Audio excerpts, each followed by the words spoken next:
बहाई ऐसा नानी सबके कमरिया के तोड़ दी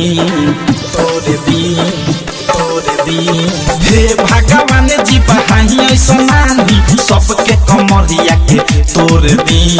मौके के हमारा ऊपर उठा ली